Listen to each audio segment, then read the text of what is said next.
आज हम इस वीडियो में पढ़ने वाले हैं कक्षा 9 गणित अध्याय बहुपद और प्रश्नावली 2.1 में। ठीक है, बहुपद देखिए 2.1 में पहला क्वेश्चन, निम्नलिखित व्यंजकों में कौन कौन एक चर में बहुपद है और कौन कौन नहीं है, कार्य के साथ अपने उत्तर दीजिए। ठीक है, सबसे पहले देख लेते हैं एक चर बहुपद कौन कौन से होते हैं।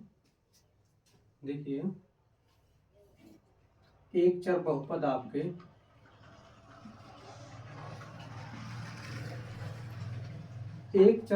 आपके होंगे अगर आपका बहुपद में x y z या t, यानी किसी बहुपद में या तो x आ रहा हो या फिर y या z या t, इस प्रकार का कोई एक चर आ रहा हो। ठीक है, क्या होगा, हमारा एक चर बहुपद होगा या नहीं। अगर हमारा x और y दो आ गए तब तो हमारा एक चर बहुपद नहीं होगा, दो चर का बहुपद हो जाएगा। तीन आ गए, तीन चर का बहुपद हो जाएगा। ठीक है, आपका एक ही आएगा, चाहे x होगा या y होगा, ये रूप बदल सकता है या t के रूप में होगा। ठीक है, एक चर बहुपद होगा। और देखिए जो चर होगा उसकी घात क्या होनी चाहिए, पूर्ण संख्या होनी चाहिए, पूर्ण संख्या। ठीक है, यानी कि जो चर की घात होगी पूर्ण संख्या होनी चाहिए। कहने का मतलब आपका पूर्ण संख्या जैसे 0 1 2 3 4, इसी प्रकार आपका पूर्ण संख्या होनी चाहिए, तब तो हमारा बहुपद होगा। ठीक है, और देखिए तो संख्या ना तो भिन्न, ठीक है, भिन्न भी रहेगा तब भी क्या होगा, हमारा बहुपद नहीं होगा। ठीक है, और ऋणात्मक, अगर आपकी कोई संख्या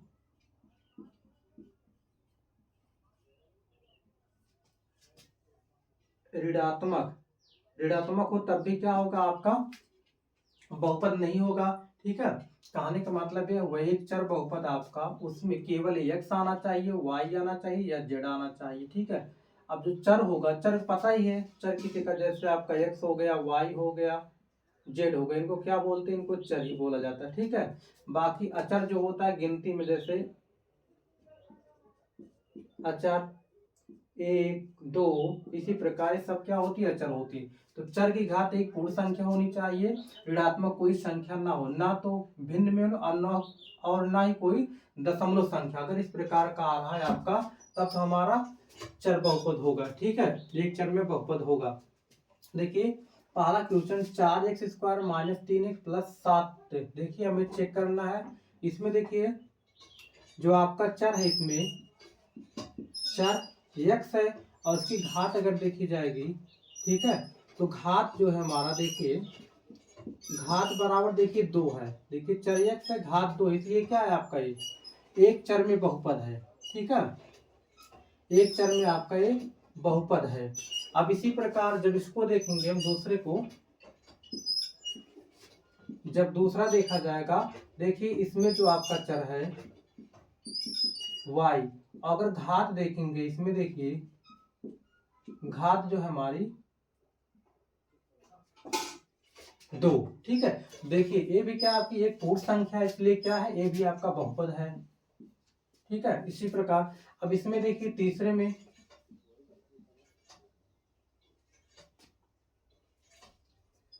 देखिए चर जो है आपका t है और घात अगर देखेंगे इसकी, देखिए अगर कोई भी संख्या हो अंडर रूट में होती है, इसका मतलब हो जाता है कि x की घात 1/2। अंडर रूट का मतलब होता है क्या, उसकी पावर 1/2।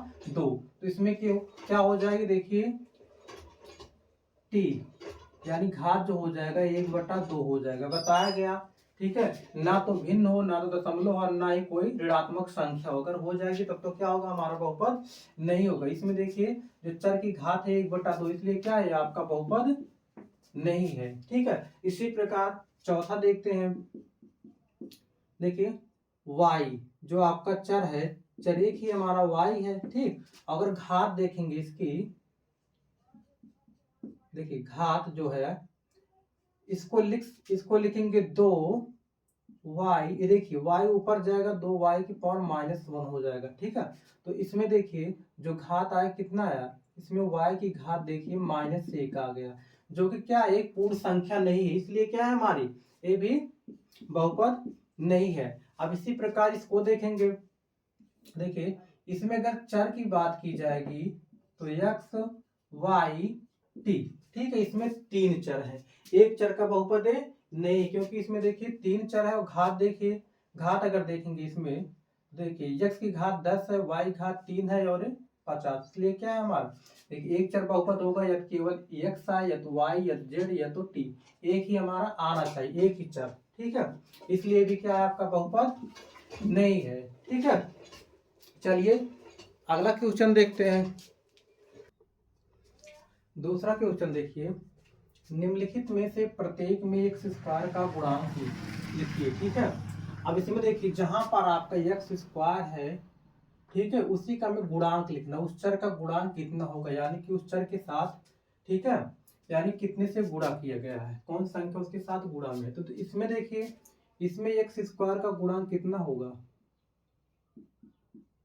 एक्स स्क्वायर का गुणांक, अब यहाँ देखिए x के साथ कितने से गुणा किया गया, कुछ नहीं किया गया ना, यहाँ प्लस है, जहां कुछ नहीं रहेगा वहां 1 लिख देंगे। ठीक है, तो एक्स स्क्वायर का गुणांक 1। अब इसी प्रकार इसमें देखिए, इसमें देखिए एक्स स्क्वायर, इसमें देखिए किसी भी संख्या से गुणा नहीं किया गया, अगर किया गया होता 2 4 5 से तो ये लिख देते, नहीं किया गया, और इसमें देखिए क्या है, इसके पहले माइनस का चिन्ह, क्या हो जाएगा -1। ठीक, अब इसी प्रकार तीसरे में देखेंगे, इसमें देखिए एक्स स्क्वायर जो है आपका एक्स के साथ π/2 से गुणा किया गया, तो इसमें लिख सकते हैं π/2 आपका गुणांक हो गया। इसी प्रकार चौथे में देखिए, अब इसमें देखिए एक्स स्क्वायर हमें पूछा है ना, एक्स स्क्वायर का गुणांक, तो इसमें देखिए एक्स स्क्वायर आपका दिया गया कहीं पे, एक्स स्क्वायर नहीं है, तो जब नहीं इसका मतलब क्या हो जाएगा, इसका गुणांक 0 हो जाएगा। ठीक है, तीसरा क्वेश्चन देखिए, 35 घात के द्विपद का और 100 घात के एक पदी का एक एक उदाहरण दीजिए। देखिए 35 घात के 2 पद का, घात तो सबका पता है, ठीक है, किसी भी संख्या के ऊपर जो लिखा जाता है वही हमारी घात होती है। ठीक, जैसे हमने कहा y के ऊपर क्या लिख रहे हैं, 2, 2 क्या हुआ हमारा घात हो गया और ये आधार हो गया। ठीक है, तो देखिए 35 घात, घात हमारा क्या हो 35 हो, उसमें 2 पद हो, 2 पद का मतलब जैसे देखिए, जैसे 4x धन 5y, इसमें क्या है देखिए एक पद और 2 पद। ठीक है, प्लस या माइनस द्वारा जो लिखा जाता है वही पद कहलाता है, ये एक रहेगा तो 1 2 है, एक पद है इसमें देखिए 2 पद है। ठीक है, तो देखिए 2 पद का लिखना है, घात कितनी है 35 हो, तो इसको हम लिख सकते हैं 2y की घात 35 - 4। ठीक है, एक पद 2 पद और y घात कितना है हमारा 35 है, एक एग्जाम्पल हो गया। और 100 घात के एक पदी का, तो इसमें कुछ नहीं करना है आपके, 100 घात का एक पदी, तो मान लेते 3y की घात इसमें 100। ठीक है, 35 घात के 2 पद का और 100 घात के एक पदी का उदाहरण दे। इसी प्रकार अन्य कोई एग्जाम्पल आप सब अलग अलग गुणांक वाले लिख सकते हो, उसमें कोई दिक्कत नहीं है। ठीक है, चलिए क्वेश्चन नंबर 4 देखते हैं। क्वेश्चन नंबर 4 देखिए, निम्नलिखित बहुपदों में से प्रत्येक बहुपद की घात बताइए। ठीक है, तो पहले हम देखते हैं घात। अगर आपको इस टाइप का प्रश्न दिया रहेगा तो आपको घात देखना है, जिस भी चर की अधिकतम घात होगी, ठीक है, जिस भी चर की अधिकतम घात होगी वही हमारी क्या हो जाएगी, घात हो जाएगी। इसमें देखिए चर x है, x है, x है, अधिकतम घात क्या है आपका 3 है ना, तो 3 हमारा घात हो जाएगा। इसी प्रकार सेकंड में देखिए चर y है, तो इसकी घात कितना है 2 है। अब इसमें देखिए तीसरे में, यहाँ देखिए चर तो हमारा t माना जाएगा यहाँ पे ना, अधिकतम घात पूछा, गुणांक होता 5। ठीक, इसके साथ गुणा किया, चर के साथ गुणांक हो गया। और देखिए यहाँ घात, घात क्या कुछ नहीं तो यहाँ 1 माना जाएगा, t बराबर कितना हो जाएगा घात 1। ठीक है, इसमें अब चौथे में देखिए, इसमें देखिए अचर, यहाँ देखिए अचर संख्या, अचर पद है, तो इसकी घात क्या होगा, अगर चर रहेगा घात 1 हो जाएगी, अचर कोई भी संख्या हो जैसे 5 7 9 6 5, उनकी क्या उनकी घात हमेशा क्या हो जाती है 0 0। ठीक है, इसकी घात क्या हो जाएगी 0 हो जाएगी। इसी प्रकार कोई भी हो। ठीक, अगला क्वेश्चन देखते हैं। प्रश्न 5, बताइए कि निम्नलिखित बहुपदों में कौन कौन बहुपद रैखिक, कौन द्विघाती और कौन त्रिघाती है। ठीक है, इसमें आपको देखना है कौन सा बहुपद रैखिक है, कौन सा बहुपद द्विघाती, कौन सा त्रिघाती है। ठीक है, देखिए रैखिक कब होगा आपका, जो आपका रैखिक होगा, रैखिक होगा अधिकतम घात कितनी होनी चाहिए, अधिकतम घात 1 होनी चाहिए। यानी कि चर की घात क्या हो, चर की घात 1 होनी चाहिए। ठीक है, यानी कि कोई भी रैखिक चर, ठीक, रैखिक कब होगा, जब चर की घात अधिकतम घात आपकी 1 हो। ठीक है, अगर चर की घात 2 होगी क्या हो जाएगा, द्विघाती हो जाएगा।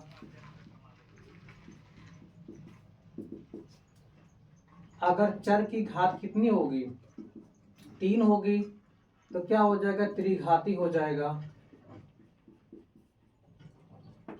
आपको यही देखना है रैखिक चर की अधिकतम घात कितनी होनी चाहिए। आपका रैखिक बहुपद ये होगा जिस चर की अधिकतम घात 1 हो, 1 से ज्यादा ना हो। तो इसमें देखिए कितना है, इसमें देखिए 2 है ना, चर की घात 2 अगर रहेगा तो क्या हो, द्विघाती बहुपद। ये क्या हो जाएगा, हमारा द्विघाती बहुपद हो जाएगा, द्विघाती। इसमें देखिए चर की अधिकतम घात कितनी, यहाँ 3 है, एक क्या हो जाएगा, त्रिघाती बहुपद हो जाएगा। अब इसी प्रकार से में देखिए चर की घात क्या है, 2 है, द्विघाती हो जाएगा। अब इसमें देखिए 1 प्लस एक्स, इसमें जो चर है, चर एक्स है, और इसकी अगर घात देखी जाएगी, एक्स की घात कितनी हो जाएगी, यहाँ 1, अधिकतम घात बताया क्या, 1 हो, यानी कि 1 से ज्यादा ना हो, तब क्या होगा हमारा, ये क्या हो जाएगा, ये आपका एक रैखिक है। ठीक है, ये आपका एक रैखिक बहुपद है। ठीक, अब इसी प्रकार इसमें देखिए, इसमें भी टी की घात कितनी हो जाएगी, 1 हो जाएगी। ये भी क्या है हमारा, ये भी हमारा रैखिक है। अब इसमें देखिए घात 2 है तो क्या हो जाएगा, ये द्विघाती हो जाएगा। और इसमें देखिए घात क्या है, 3 है, ये क्या हो जाएगा, त्रिघाती हो जाएगा। ठीक है,